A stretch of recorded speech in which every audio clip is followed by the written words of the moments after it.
Hello students, welcome in Aparna bio classes. आज हम पढ़ेंगे रेस्पिरेशन। रेस्पिरेशन यानी जिसके अंतर्गत हम देखेंगे ब्रीदिंग एंड सेलुलर रेस्पिरेशन। तो ब्रीदिंग यानी कि जिसमें श्वासोच्छ्वास की क्रिया कहते हैं, जिसमें ऑक्सीजन अंदर ली जाती है और कार्बन डाइऑक्साइड गैस मुक्त की जाती है। इसके साथ ही जो वास्तव में रेस्पिरेशन की क्रिया है वो जीवित कोशिकाओं में होने वाली एक जैव रासायनिक अभिक्रिया है, जिसके अंतर्गत जो हम भोजन लेते हैं उस भोजन का जब पाचन हो जाता है आमाशय छोटी आंतों के जरिए, तो जब छोटी आंतें जो बचे हुए भोजन का अवशोषण करती है और ये अवशोषित भोजन जब प्रत्येक कोशिका तक पहुंचता है तो कोशिका द्रव में माइटोकॉन्ड्रिया में यहाँ पर भोजन का ऑक्सीकरण होता है। और ये भोजन ऑक्सीकृत भोजन जो होता है, जब जैसे ही भोजन का ऑक्सीकरण होता है वैसे ही कार्बन डाइऑक्साइड गैस मुक्त होती है और ऊर्जा जल और ऊर्जा मुक्त होती है। तो ये जो ऊर्जा होती है वो ऊर्जा एटीपी के रूप में माइटोकॉन्ड्रिया में संचित हो जाती है और हमारे शरीर में जितनी भी मेटाबॉलिक एक्टिविटीज है, उपापचयी क्रियाएं हैं और भी जो शरीर में होने वाली दैनिक जितनी भी क्रियाएं हैं, सभी क्रियाओं में ऊर्जा की आवश्यकता होती है। और इस ऊर्जा की पूर्ति जो होती है वो यही इसी एटीपी के द्वारा होती है। तो इस प्रकार से भोजन का ऑक्सीकरण, ये श्वसन का अर्थ ही है कि पचित भोजन का ऑक्सीकरण और ऊर्जा का उत्पादन जो हमारे शरीर की विभिन्न दैनिक क्रियाओं के लिए आवश्यक होता है। तो यहाँ पर हम देख रहे हैं कि जो श्वसन की क्रिया होती है वो मुख्य रूप से दो प्रकार की होती है। Types of respiration, aerobic and anaerobic. यानी एरोबिक रेस्पिरेशन कहने का मतलब है कि ऑक्सीजन की उपस्थिति में होने वाला श्वसन या भोजन का ऑक्सीकरण जो है वो किस प्रकार से हो रहा है कि भोजन की ऑक्सीजन की उपस्थिति में।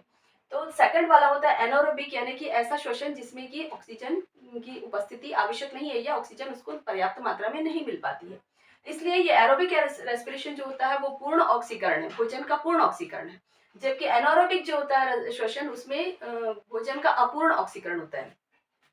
तो ये एरोबिक रेस्पिरेशन जो होता है वो जनरली जो मैमल्स होते हैं या मनुष्य हम जैसे हैं, इनमें एरोबिक रेस्पिरेशन पाया जाता है।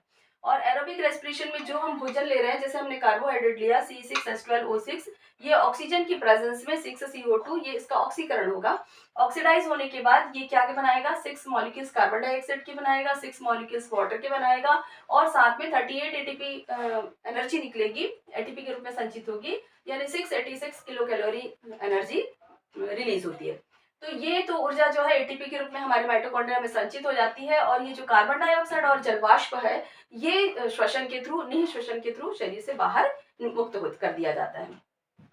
फिर सेकंड जो होती है वो किस टाइप की होती है, एनारोबिक रेस्पिरेशन है, जिसमें पर्याप्त मात्रा में ऑक्सीजन नहीं मिल पाती। तो जो छोटे जीव है, एक कोशिकीय जीव है या कुछ ऐसे यीस्ट वगैरह की कोशिकाएं जो होती हैं, है ना, तो इनमें क्या किस प्रकार का रेस्पिरेशन होता है, एनारोबिक रेस्पिरेशन पाया जाता है। और एनारोबिक रेस्पिरेशन के द्वारा में क्या होता है कि जो बनने वाला प्रोडक्ट है वो, जैसे यहाँ कार्बन डाइऑक्साइड और जलवाष्प बना है, जल बना है, यहाँ पर बनता है इथाइल अल्कोहल, या इस मनुष्यों में यदि हम बात कर लें तो लैक्टिक एसिड भी बनता है।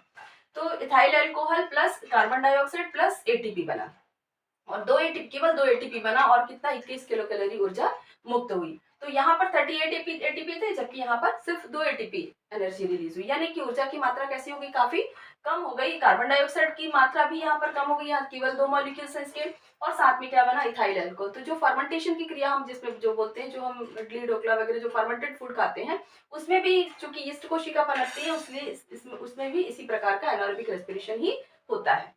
तो ये हो गया टाइप्स ऑफ रेस्पिरेशन। अब हम देखते हैं टाइप्स ऑफ गैसेस ट्रांसपोर्ट, क्योंकि हमारा जो रेस्पिरेशन है उसमें क्या होता है, गैसों का एक्सचेंज होता है। कौन कौन सी, ऑक्सीजन अंदर आती है और कार्बन डाइऑक्साइड गैस मुक्त की जाती है। तो ये जो गैस का एक्सचेंज होता है वो अलग अलग जीवों में, यानी रेस्पिरेटरी ऑर्गन के बेस पर हम इसको फिर से रेस्पिरेशन को डिवाइड कर सकते हैं। सेलुलर कोशिकीय सतह यानी सेलुलर सरफेस से, गिल्स के through, pulmonary respiration, cutaneous respiration, स्पायरिकल respiration. यानी ये तो हमने ऑक्सीडेशन के बेस पर कर दिया था कि ऑक्सीजन की प्रेजेंस और एब्सेंस के बेस पर जो रेस्पिरेशन था वो 2 टाइप का हो गया। और अब हम रेस्पिरेटरी ऑर्गन जो है हमारे, जहाँ से गैस का एक्सचेंज हो रहा है, वो हर एक जीवों में अलग अलग प्रकार से होता है। तो ये उस आधार पर हमने इसको बांटा है। तो सबसे पहले है जैसे सेलुलर सरफेस है, तो कुछ जो स्पंज वगैरह है, सिलेंड्रेट्स है या अमीबा पैरामीशियम जो एक कोशिकीय जीव है, तो उनमें पूरा रेस्पिरेटरी सिस्टम इतना, चूंकि एक कोशिका है तो रेस्पिरेटरी सिस्टम पाए जाने का सवाल ही नहीं उठता है। तो उनमें वो डेवलप्ड प्रकार के एनिमल प्राणी नहीं है, तो वहां पर जो रेस्पिरेशन होता है केवल किसके जरिए होता है, कोशिकीय सतह के द्वारा होता है। तो ये जो सेलुलर सरफेस जो होता है, वहां से ऑक्सीजन का अंदर प्रवेश करना और कार्बन डाइऑक्साइड का बाहर निकलना, ये दोनों ही क्रियाएं जो जो होती है वो स्किन जो होती है उसकी बाहर जो कोशिका सतह होती है वहां से हो जाती है। तो ये जो प्रोसेस होती है वो डिफ्यूजन के थ्रू होती है, यानी विसरण की क्रिया के द्वारा होता है, तो डिफ्यूजन या ऑस्मोसिस के थ्रू। तो डिफ्यूजन या ऑस्मोसिस में क्या होता है कि जहां जिस भी गैस का कंसंट्रेशन हाई है वहां से जहां लो कंसंट्रेशन है वहां की तरफ वो मूव हो जाती है अपने आप ही।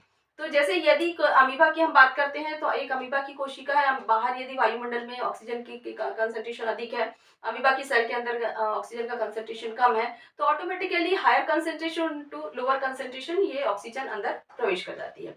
फिर जब भोजन का पाचन हो जाता है और कार्बन डाइऑक्साइड बन जाती है, ये या ये जो भी हुआ, तो ये जैसे कार्बन डाइऑक्साइड बन गई, अमीबा की बात कर रहे हैं हम, तो ये कार्बन डाइऑक्साइड क्या होगी, इसी कोशिकीय सतह के द्वारा higher concentration to lower concentration, यानी कोशिका के अंदर कार्बन डाइऑक्साइड की सांद्रता बढ़ गई और बाहर वायुमंडल में उसकी अपेक्षा कम हो गई, तो ये इसी डिफ्यूजन के थ्रू शरीर से बाहर मुक्त कर दी जाती है। तो ये कहलाता है सेलुलर सरफेस से होने वाला रेस्पिरेशन। सेकंड है गिल्स के थ्रू। गिल्स कहाँ मिलेंगे, जो जल में पाए जाने वाले जीव हैं, जैसे कि मछलियां हैं, मेढक के टेडपोल है, आप उसमें देखेंगे मछलियों के साइड में गिल्स मिलता है, आप उसको ऐसा हटा के उसको देखते हैं तो वहां पर एक पतली झिल्ली होती है और यहाँ पर उससे लगातार पानी का फ्लो उसमें चलता रहता है। तो जब ये ऑक्सीजन पानी में घुली हुई ऑक्सीजन ये गिल्स के थ्रू, जो गिल्स होता है उसमें जो ब्लड कैपिलरीज है उसका जाल बिछा हुआ रहता है, तो यही घुली हुई ऑक्सीजन इस ब्लड कैपिलरीज के द्वारा जो गिल्स में मिलती है वो अंदर प्रवेश कर जाती है, वही विसरण या डिफ्यूजन के थ्रू। और जो कार्बन डाइऑक्साइड होती है वो भी डिफ्यूजन के थ्रू वही वाटर फ्लो में मुक्त कर दी जाती है।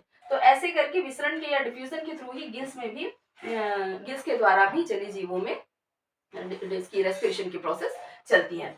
फिर है पल्मोनरी रेस्पिरेशन, यानी कि लंग के थ्रू होने वाला। तो ये जो बड़े जीव है, मनुष्य है या मैमेलियंस है, इसमें पाया जाने वाला पल्मोनरी रेस्पिरेशन है, जिसको हम आगे पूरा डिटेल डील करेंगे। फिर अगला है क्यूटेनियस रेस्पिरेशन, त्वचीय श्वसन। तो ये कहाँ मिलेगा, केचुआ है, नेरीज है, मेढक है, इसमें मिलता है, जिनकी जो स्किन होती है हमेशा कैसी रहती है, मॉइस्ट रहती है। तो मॉइस्ट स्किन यानी लगातार उस पर मतलब पानी का लेयर उस पर चढ़ा हुआ है और उसमें जो घुली हुई ऑक्सीजन है वो वही डिफ्यूजन या ऑस्मोसिस के थ्रू स्किन के अंदर यानी बॉडी के अंदर चली जाती है और जो कार्बन डाइऑक्साइड अंदर होती है वो बाहर मुक्त कर दी जाती है, उसी घुले हुए पानी में मुक्त कर दी जाती है। ये आप देखे होंगे कि जब भी केंचुआ जो होता है, यदि हम पानी से उसको दूर रख दें, सूखे में रख दें, तो वो बिल्कुल तड़फड़ाने लगता है। उसका कारण ये है कि उसको पर्याप्त मात्रा में ऑक्सीजन वहां अभी नहीं मिल पा रही है, क्योंकि उसकी बॉडी कैसी हो रही है, सूख रही है, उसमें नमी नहीं है। तो वो नमी में ही पाया जाने वाला जीव है, यानी नमी वाले वातावरण में ही वो जीवित रह सकेगा, क्योंकि वो पानी में घुली हुई ऑक्सीजन को ही ले पाता है और कार्बन डाइऑक्साइड भी वहीं पर मुक्त कर पाता है। तो ये हुआ क्यूटेनियस। सेकंड है स्पाइरेकल या ट्रैकेट। आप देखे होंगे ग्रॉस हॉपर है या लोकस्ट है, मक्खी या मच्छर, इसमें छोटे छोटे छिद्र पाए जाते हैं इसके स्किन पे, जिसको कि हम स्पाइरेकल कहते हैं, वहां से ट्रैकिया जुड़ी हुई रहती है और वही स्पाइरेकल वो जो छिद्र जो होता है वहाँ जिसको श्वसन छिद्र कहते हैं, वहीं से ऑक्सीजन वो अंदर लेता है और कार्बन डाइऑक्साइड उसी स्पाइरेकल के थ्रू बाहर मुक्त कर देता है। तो ये हुआ इसमें पाया जाने वाला स्पाइरेकल या ट्रैकियल रेस्पिरेशन भी हम इसको बोलते हैं। फिर अब हम देखते हैं कि स्टेप्स ऑफ रेस्पिरेशन। तो रेस्पिरेशन के जो है वो दो स्टेप में कंप्लीट होती है, एक एक्सटर्नल और एक इंटरनल। तो एक्सटर्नल रेस्पिरेशन का मतलब होता है श्वासोच्छ्वास, यानी ब्रीदिंग, जिसमें जिसमें हम ऑक्सीजन को अंदर लेते हैं फेफड़े तक और फेफड़े से कार्बन डाइऑक्साइड व जल वाष्प को मुक्त कर देते हैं। तो ये कहलाता है एक्सटर्नल रेस्पिरेशन। इसमें हम मैकेनिज्म में इसको हम डिटेल आगे पढ़ेंगे। फिर उसके बाद है, यानी ये श्वासोच्छ्वास है और श्वासोच्छ्वास दो प्रकार का होगा, निःश्वसन निःश्वसन, यानी कि इनहेलेशन और एक्सहेलेशन। इनहेलेशन यानी ऑक्सीजन का नेजल चैम्बर, ट्रैकिया, ब्रोंकाई यहाँ से होते हुए लंग तक पहुंच जाना, अंदर आना, ये कहलाता है इनहेलेशन, यानी अंदर लेना, इंस्पिरेशन भी हम बोलते हैं इसको। और दूसरा है एक्सपीरेशन, यानी कि जो कार्बन डाइऑक्साइड लंग में आई वो कार्बन डाइऑक्साइड को उसी पैसेज के थ्रू, वही ब्रोंकाई है, वही ट्रैकिया है, नेजल पैसेज है, नेजल चैम्बर है, वहां से होते हुए नॉस्ट्रिल के थ्रू शरीर से, नाक से वो बाहर निकल जाती है। तो ये एक्सटर्नल रेस्पिरेशन, यानी कि जिसमें इंस्पिरेशन और एक्सपिरेशन या निःश्वसन और निःश्वसन, यानी वो श्वासोच्छ्वास या ब्रीदिंग की प्रोसेस हुई।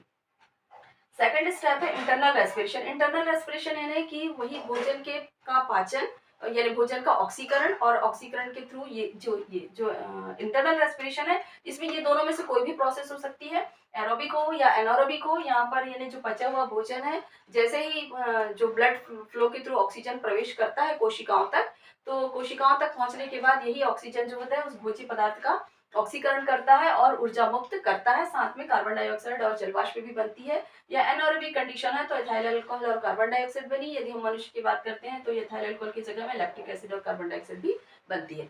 तो इस तरीके से ये जो भी प्रोडक्ट बनता है ये जो फिर से ब्लड फ्लो में आ जाता है, ब्लड फ्लो के थ्रू कहाँ पहुंच जाएगा, ये हार्ट में पहुंच जाएगा और हार्ट से लंग में, और लंग के थ्रू ये कार्बन डाइऑक्साइड वापस फिर से क्या हो जाती है, बाहर निकल जाती है। तो इंटरनल रेस्पिरेशन का कहने का मतलब हुआ जिसमें कि सेलुलर रेस्पिरेशन भी जिसको हम बोलते हैं, जिसमें कि भोजन का क्या होता है, ऑक्सीकरण होता है।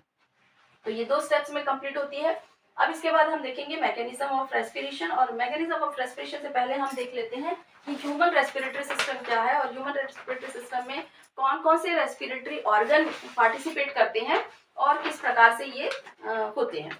तो हम इसमें देखते हैं, जैसे ये हमारा है human respiratory system. Human respiratory system में हम देखते हैं कि ये जो यहाँ पर आपको दिखाई दे रहा है वो नॉस्ट्रिल है, यानी नासा छिद्र है, और यहाँ से होते हुए इसके अंदर की तरफ हम जाएंगे तो एक नेजल चैम्बर मिलेगा। अब इसका हम डिटेल वर्णन करेंगे।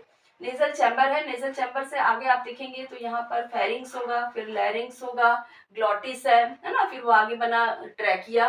ट्रैकिया आगे 2 भागों में बढ़ गया थोरेसिक कैविटी में पहुंचने के बाद, तो ये हो गया ब्रोंकाई। फिर ये और ब्रांचेस में लंगे में प्रवेश करने के बाद बन जाता है ब्रोंकियोल्स, और ब्रोंकियोल्स जो होता है आगे चल के डिवाइड होता है एल्वियोलर डक्ट, और लास्ट में एक चैम्बर छोटा सा कोश बनता है जिसको हम एल्वियोलाई कहते हैं। और इस तरीके से ये पूरा इसका इतने इसमें वो होते हैं जो श्वसन के अंग होते हैं। तो नॉस्ट्रिल हो गया, नेजल चैम्बर हो गया, फेरिंग्स हो गया, लैरिंग्स हो गया, ट्रैकिया हो गया, ब्रोंकाई हो गया, ब्रोंकियोस हो गया, एल्वियोलर डक्ट हो गया, एल्वियोलाई जो कि कहाँ पर पाया जा रहा है, लंग में पाया जा रहा है। तो मुख्य अंग तो यहाँ पर क्या है, 2 लंग पाए जा रहे हैं। तो अब इसकी संरचना किस प्रकार से होती है और ये किस प्रकार से कार्य करता है। तो ये जो अब हम देख रहे हैं, जैसे कि यदि हम बात करें नेजल एपरेटस की, तो जो हमारी नॉस्ट्रिल होती है वो 2 छिद्र होती है जो कि हमारे कहाँ है, माथे के नीचे आप देख रहे हैं, और मुख द्वार जो है इसके ऊपर पाया जा रहा है। तो नॉस्ट्रिल है, और आगे यदि हम इसके अंदर जाते हैं तो नेजल क्या पाया जा रहा है, अंदर पैसेज पाया जा रहा है, और सेंटर में एक सेप्टा मिलता है। और सेप्टा से ये जो नेसल पैसेज है वो दोनों क्या हो जा रहा है, एक दूसरे से दोनों चैम्बर एक दूसरे से सेपरेट हो जा रहे हैं।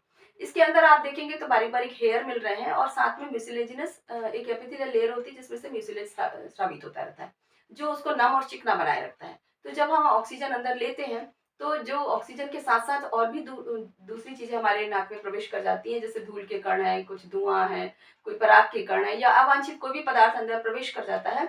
तो वो जो बारीक हेयर आपको दिखाई दे रहे हैं वो, और जो म्यूसिलेज जो है वो उसको वहीं पर चिपका के रख लेता है और अंदर जाने से रोकता है।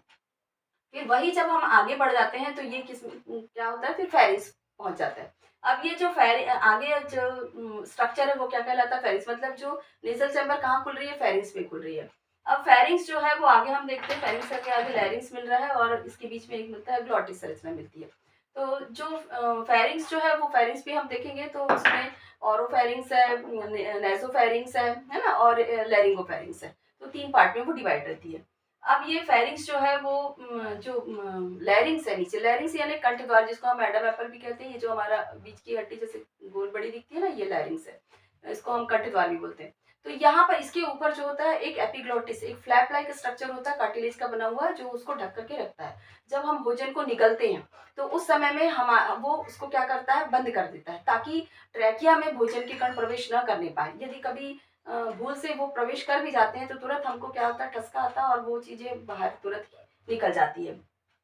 तो ये एपिग्लोटिस जो होती है वो उसको लैरिंग्स को बंद करने का काम करती है, ताकि ट्रैकिया का द्वार बंद हो जाए और जो भोजन हम निगल रहे हैं वो वहां पर प्रवेश न करने पाए। फिर आगे हम लैरिंग्स जो होती है वो उसमें कार्टिलेज का 9 कार्टिलेज पाए जाते हैं।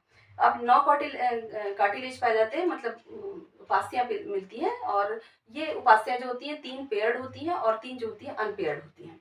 लैरिंग्स जो है वो आगे चल के हम देखेंगे कि फिर ये क्या बनाया, ट्रैकिया। ट्रैकिया में भी कार्टिलेज मिला है ताकि वो दोनों लेयर्स जो है एक दूसरे से चिपके नहीं। और ये पूरा नेजल पैसेज से लेके लैरिंग्स, फेरिंग्स, अब जब फेरिंग्स है, ट्रैकिया है, ये सभी के अंदर में म्यूसिलेज की वो एपिथेलियल लेयर पाई जाए, जिसमें से म्यूसिलेज लगातार सीक्रेट होता है, मतलब उसमें, ताकि जो भी अवांछित कण जो नेसल पैसेज से अंदर आ भी गए, नासाद्वार से अंदर आ भी गए हैं, तो वो भी यहाँ पर चिपक जाए और कोई भी अवांछित कण जो है फेफड़े तक न पहुंचे, इस बात का ध्यान रखा जाता है। फिर उसके बाद यहाँ पर आप देखते हैं कि यही ट्रैकिया जो है आगे चल करके जैसे ही ये थोरेसिक कैविटी के अंदर पहुंचती है, ये दो भाग में बढ़ जाती है, जिसको हम कहते हैं ब्रोंक्यूल्स। ब्रोंकियल्स जो होती है वो प्रत्येक ओर की ब्रोंकियल्स जो होती है अपने अपने तरफ की फेफड़े में खुलती है। फेफड़े में खुलने के बाद ये आगे फिर से ब्रांच हो जाती है, जिसको हम कहते हैं ब्रोंक्यूल्स कहते हैं, श्वसनिका। अब ये जब ब्रोंक्यूल्स जो होती है पुनः फिर से डिवाइड होती है, जिसको हम कहते हैं एल्वियोलर डक्ट कहते हैं। एल्वियोलर डक्ट जो होती है अंत में एक छोटे से कोश के रूप में खत्म होती है, और ये जो छोटा सा कोश है वो एपिथेलियल लेयर का बना हुआ रहता है, और ये जो है वो बिल्कुल बारीक पतली झिल्ली नुमा रहता है। और यहीं पर जो होती है ऑक्सीजन का गैस का एक्सचेंज होता है, ऑक्सीजन और कार्बन डाइऑक्साइड का। क्योंकि जो ये एल्वियोलर सैक है इसके चारों तरफ पल्मोनरी वेन, पल्मोनरी आर्टरी की कैपिलरीज जो है उस कैपिलरीज से ये पूरी आच्छादित रहती है। तो इसमें कैपिलरीज मिलेगी और यही कैपिलरी डिफ्यूजन के थ्रू ऑक्सीजन को इस कुपिका में छोड़ेगी, ऑक्सीजन को लेगी और कार्बन डाइऑक्साइड को वापस इसमें मुक्त कर देती है। तो जब कार्बन डाइऑक्साइड इसमें मुक्त करती है कुपिका में, तो फिर वही एल्वियोलर डक्ट और वही ब्रोंक्यूल्स, फिर bronchi, trachea, nasal passage, लैरिंग्स, pharynx से होते हुए नेजल पैसेज और नॉस्ट्रल से होते हुए कार्बन डाइऑक्साइड बाहर निकल जाती है। और जो ऑक्सीजन अंदर आई थी वो ब्लड फ्लो के थ्रू फिर से कहाँ पहुंच जाती है, हार्ट में पहुंच जाती है, हृदय के बाएं आलिंद में पहुंचती है, बाएं आलिंद से बाएं नीले में पहुंचती है, बाएं नीले से महाधमनी, और महाधमनी से होते हुए शरीर की प्रत्येक कोशिका तक ऑक्सीजन पहुंचाती जाती है। अब हम देखते हैं कि ये जो दोनों फेफड़े हैं, ये फेफड़े जो होते हैं हमारे राइट साइड के जो फेफड़े होते हैं, दो चैम्बर्स हैं फेफड़े के, है ना। तो ये दोनों में से जो राइट साइड का है वो थोड़ा सा लंबा और चौड़ा होता है, जबकि लेफ्ट साइड का देखेंगे तो कंपैरेटिवली वो थोड़ा छोटा होता है। जो राइट साइड का होता है वो 3 चैम्बर्स का बना हुआ रहता है, सुपीरियर लोब, नीचे इंफीरियर लोब और बीच का मिडिल लोब, 3 लोब्स इसमें होते हैं। और ये जो लेफ्ट साइड का रहता है वो उसकी अपेक्षा छोटा रहता है और 2 लोब का बना रहता है, इंफीरियर लोब और सुपीरियर लोब, 2 लोब का बना हुआ रहता है। ये दोनों लंग जो होते हैं ये एक थोरेसिक कैविटी में रहते हैं। जैसे ही ये ट्रैकिया अंदर प्रवेश करी थोरेसिक कैविटी में, तो ये क्या कहला रहा है, थोरेसिक कैविटी है। थोरेसिक कैविटी जो है वो नीचे से और इसके नीचे जस्ट हम देखेंगे तो कौन सी एब्डोमिनल कैविटी है ना, उदर गुहा है।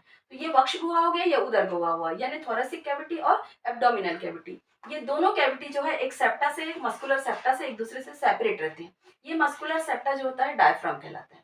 ये डायफ्राम जो है बहुत मुख्य भूमिका निभाता है श्वासोच्छ्वास या ब्रीदिंग की प्रोसेस में।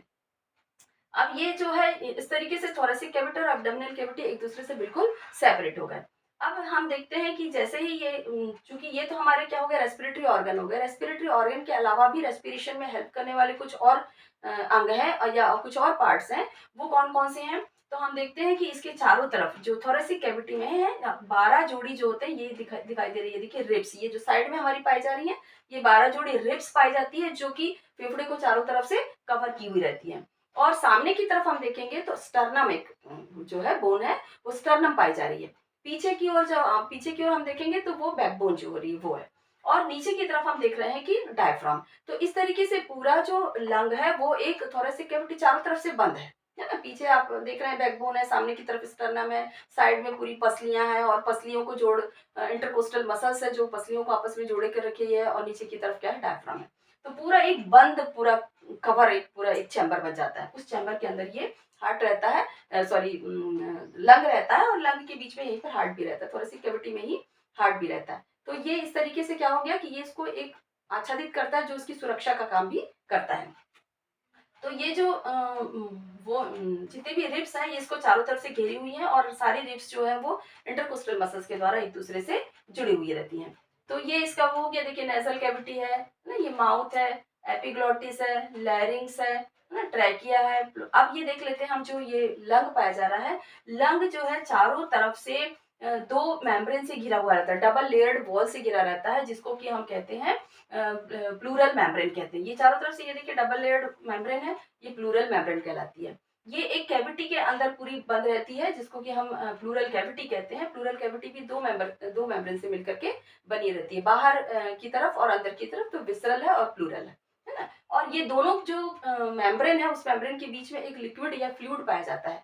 ये फ्लूइड दोनों मेम्ब्रेन को एक दूसरे से चिपकने नहीं देता, घर्षण से रोकता है, और साथ ही जो बाहर से बैक्टीरिया वगैरह का संक्रमण हो जाता है उससे भी बचाव करता है। वैसी स्थिति में क्या होता है, वो लिक्विड जो होता है वो काफी मात्रा में बनने लगता है और वो उसकी मात्रा बढ़ जाती है, और उस डिसीज को हम प्लूरसी बोलते हैं। तो इस तरीके से वो सेफ्टी पॉइंट ऑफ व्यू के लिए भी वो काफ़ी ज़रूरी होता है। तो ये इस तरीके से दोनों लंग हो गया, डायफ्राम हो गया और ये पूरे हमारे रेस्पिरेटरी ऑर्गन हो गया। अब ये रेस्पिरेटरी ऑर्गन काम किस तरीके से करता है, इसमें कैसे किस प्रकार से श्वासोच्छ्वास की क्रिया होती है और किस प्रकार से सेलुलर रेस्पिरेशन होता है, इस चीज़ को हम देखते हैं। तो वो आ जाता है हमारा मैकेनिज्म ऑफ रेस्पिरेशन, यानी कैसे ब्रीदिंग की प्रोसेस होती है ना, कैसे मैकेनिज्म हो रहा है। तो फर्स्ट इसमें प्रोसेस है ब्रीदिंग या श्वासोच्छ्वास की क्रिया। श्वासोच्छ्वास की क्रिया जो होती है या ब्रीदिंग जो होती है, इसमें दो स्टेप्स हो जाते हैं, इंस्पिरेशन और एक्सपिरेशन, यानी निश्वसन और निःश्वसन, या हम उसको बोलते हैं इनहेलेशन और एक्सहेलेशन, है ना, यानी ऑक्सीजन का अंदर लेना और कार्बन डाइऑक्साइड का गैस का बाहर मुक्त करना। तो वो प्रोसेस भी कैसे होगी, ये देखिए, ये यहाँ पर ये लंग है, ठीक है, ये लंग है, ये पीछे की तरफ ये देखो स्पाइनल कॉलम है ना, और यहाँ पर जो है ये रिब्स है। तो हम देखते हैं कि जब जैसे ही ऑक्सीजन का अंदर कैसे अपने आप ऑक्सीजन, हम ये सोच समझ के तो ले नहीं रहे कि हाँ अब हमको अंतर सांस लेना है या ऑक्सीजन लेना है, अब कार्बन डाइऑक्साइड मुक्त करना है, इस तरीके से तो नहीं। हम सो रहे हैं तो भी रेस्पिरेशन की प्रोसेस चल रही है, हम खा रहे हैं, पढ़ रहे हैं, कुछ भी कर रहे हैं, रेस्पिरेशन की प्रोसेस तो ऑटोमेटिकली चल रही है, अपने आप चल रही है। तो कैसे ही अपने आप चल रही है, तो इसमें प्रोसेस क्या होती है, ये दो स्टेप्स में कंप्लीट होता है, निश्वसन और निश्वसन या इनहेलेशन और एक्सहेलेशन। तो कैसे ये होगा, तो सबसे पहले क्या होता है, यहाँ पर जो ये रिब्स होती हैं, हम देखते हैं कि ये जो रिब्स जिस इंटरकोस्टल मसल से जुड़ी हुई रहती है, ये इंटरकोस्टल मसल सबसे पहले क्या होती है, वो संकुचित होती है। जैसे ही इंटरकोस्टल मसल संकुचित होती है, तो ये क्या हो जाता है, रिब्स जो होती है वो बाहर की तरफ फैल जाती है। रिब्स बाहर की तरफ फैल जाएगी, स्टर्नम सामने की तरफ हो जाता है, और डायफ्राम जो है वो देखिए नीचे एरो का निशान दिया है, डायफ्राम नीचे की तरफ पुल आउट हो जाता है, मतलब नीचे की तरफ झुक जाता है। तो डायफ्राम नीचे आ गया, रिब्स जो है बाहर की तरफ चली गई, स्टर्नम बाहर की तरफ चला गया। तो ये पूरे जो लंग का वो एरिया है वो क्या हो जाता है, काफी बढ़ जाता है। और जैसे ही ये एरिया बढ़ता है तो उस वजह से दाब क्या हो जाता है, काफी कम हो जाता है। तो एटमॉस्फेरिक दाब से इसका दाब, लंग के अंदर का दाब लगभग 1 to 3 mmHg कम हो जाता है। जैसे ही ये दाब कम होता है, बाहर की वायु का दाब अधिक है और अंदर का कम हो गया, तो ऑटोमेटिकली ऑक्सीजन या गैस जो होती है वो हमारे एंटर कर जाती है, वही पैसेज के थ्रू कर जाती है, वही नॉस्ट्रिल है, नेजल पैसेज है, वही ट्रैकिया है, bronchioles, bronchial, alveolar duct, alveoli तक ये ऑक्सीजन अंदर प्रवेश कर जाती है। और जैसे ही ऑक्सीजन अंदर आती है, अब ये ऑक्सीजन डिफ्यूजन के थ्रू कहाँ पहुंच गई, एल्वियोलाई के जो उसकी कैपिलरीज है, ब्लड कैपिलरीज का जाल जो उस पर बिछा हुआ है, डिफ्यूजन के थ्रू वो उसमें प्रवेश कर जाती है और वहां से पल्मोनरी वेन में पहुंचती है, और पल्मोनरी वेन से होते हुए कहाँ, हार्ट के बाएं भाग में पहुंचती है, पहले उसमें आर्ट्रियम में, आर्ट्रियम से नीचे वेंट्रिकल में पहुंच जाती है, वहां से महाधमनी एओर्टा में, एओर्टा से होते हुए शरीर के प्रत्येक अंग में पहुंच जाती है। तो इस तरीके से ये ऑक्सीजन अंदर आ गई। अब जैसे ही ऑक्सीजन अंदर आती है, उसके बाद सेकंड प्रोसेस क्या होती है, निःश्वसन की, यानी तुरंत ही क्या हो जाता है, इंटरकोस्टल मसल जो कि संकुचित हुई थी, अब वो कैसी हो जाएगी, शिथिल हो जाएगी। शिथिल हो जाएगी तो रिब्स जो होता है, जो कि बाहर की तरफ आया था, वो अंदर की तरफ झुक जाएगा, और स्टर्नम भी अंदर की तरफ हो जाएगी, और ये जो डायफ्राम है वो ऊपर की तरफ, यानी पुरानी अपनी पोजीशन पे आ जाएगा। तो ये इसकी वजह से ये पूरे वक्षवाह का आयतन क्या हो जाएगा, काफी कम हो जाएगा। कम होने से यहाँ पर प्रेशर क्या हो जाएगा, बढ़ जाएगा, और जैसे ही प्रेशर बढ़ जाता है तो यहाँ जो कार्बन डाइऑक्साइड मुक्त की थी पल्मोनरी आर्टरी के थ्रू, है ना, जो ऑक्सीजन जो वायु कुपिका में पहुंची थी कार्बन डाइऑक्साइड, वो कार्बन डाइऑक्साइड जो है वो इसी पैसेज के द्वारा, जिस पैसेज से ऑक्सीजन एंटर करी थी, उसी पैसेज के द्वारा ये बाहर फिर से बाहर निकाल दी जाती है। तो इस तरीके से निःश्वसन और निःश्वसन की क्रिया कंप्लीट हो जाती है, यानी कि ऑक्सीजन का अंदर आना और कार्बन डाइऑक्साइड का बाहर मुक्त होना। कार्बन डाइऑक्साइड के साथ साथ जलवाष्प भी मुक्त होता है ना, ये दोनों चीजें ही जो होती है बाहर वायुमंडल में मुक्त कर दी जाती हैं। और इस तरीके से ये श्वासोच्छ्वास की क्रिया, तो श्वासोच्छ्वास की क्रिया एक यांत्रिक क्रिया है जिसमें केवल ऑक्सीजन अंदर जाती है और कार्बन डाइऑक्साइड गैस मुक्त की जाती है, ये कोई रासायनिक क्रिया नहीं है। रासायनिक क्रिया कौन सी होती है, सेलुलर रेस्पिरेशन।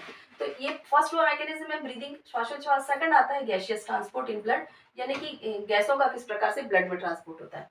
तो गैसों का जो ब्लड में ट्रांसपोर्ट कैसे होता है, क्योंकि ब्लड में हमारे, हम जानते हैं कि हमारे रक्त में जो होता है वो हीमोग्लोबिन पाया जाता है, लाल रक्त कणिकाएं होती है। लाल रक्त कणिका में भी दो पार्ट होते हैं, एक हीम वाला होता है, एक ग्लोबिन वाला। हीम जो होता है वो एक लौह प्रोटीन होता है, और हीम जो होता है जो वो लगभग हमारे बॉडी में जो ऑक्सीजन एंटर करती है उसका 97% पार्ट जो होता है वो उसका फ्लो जो होता है वो हीमोग्लोबिन के थ्रू ही होता है, क्योंकि हीमोग्लोबिन जो होता है, हीमोग्लोबिन में हीम वाला जो भाग होता है वो ऑक्सीजन से जुड़ जाता है, उसमें ये क्षमता होती है कि वो ऑक्सीजन और कार्बन डाइऑक्साइड को संयोजित कर सकता है।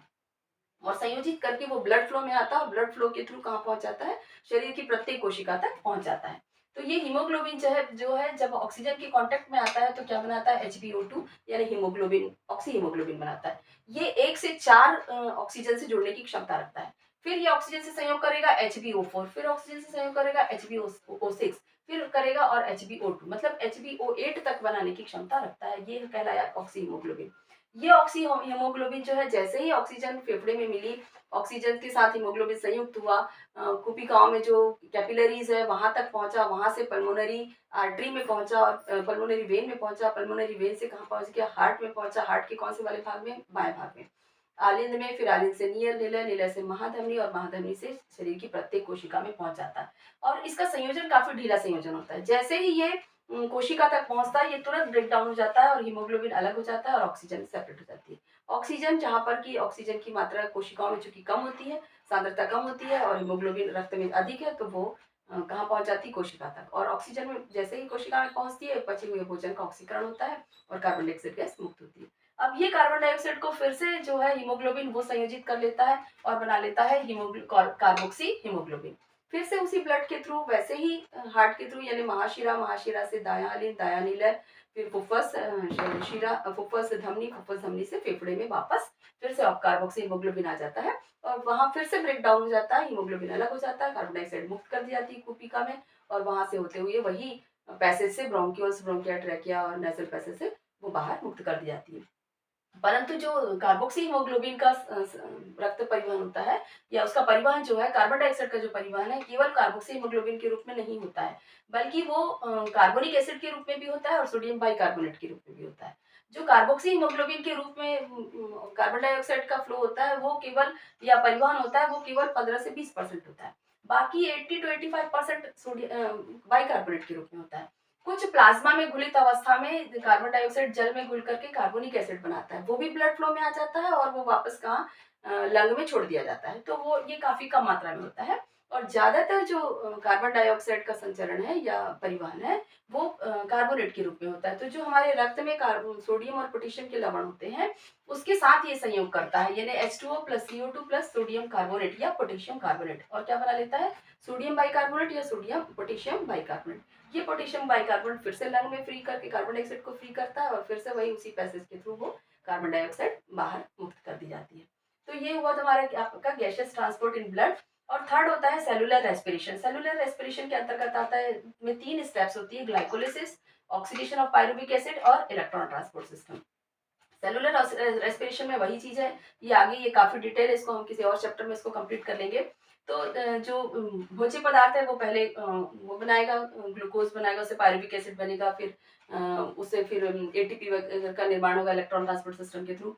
तो वही एरोबिक और एनारोबिक रेस्पिरेशन होता है सेलुलर रेस्पिरेशन में, और जिसके द्वारा कार्बन डाइऑक्साइड जल बनती है और साथ में ऊर्जा मुक्त होती है। ये ऊर्जा एटीपी के रूप में मुक्त होती है, एटीपी के रूप में संचित होती है और जब जब हमको आवश्यकता होती है तब तब ये एटीपी ब्रेक डाउन होता है, एटीपी से एडीपी बना लेता है, एडीपी से एएमपी बना लेता है, यानी एडिनोसिन ट्राइफॉस्फेट से टूटेगा, कुछ ऊर्जा मुक्त करेगा, एडिनोसिन डाइफॉस्फेट बना लेगा। फिर हमको और अधिक ऊर्जा की आवश्यकता है तो एडीपी जो है वो टूट करके एएमपी बना लेगा, यानी एडिनोसाइन मोनोफॉस्फेट बना लेगा और फिर पुनः ऊर्जा मुक्त हो जाएगी और ये ऊर्जा हमारे शरीर को काम में आ जाएगी। इस तरीके से ये रेस्पिरेशन की प्रोसेस कंप्लीट होती है, जिसमें हमने सारा इसके मैकेनिज्म बता दिया, इसके टाइप्स बता दिए, इसके स्टेप्स बता दिए। और अब हम नेक्स्ट जो उसमें होगा वीडियो होगा उसमें हम ग्लाइकोलिसिस, ऑक्सीडेशन और इलेक्ट्रॉन ट्रांसपोर्ट सिस्टम इसको डिटेल करेंगे। Thank you very much.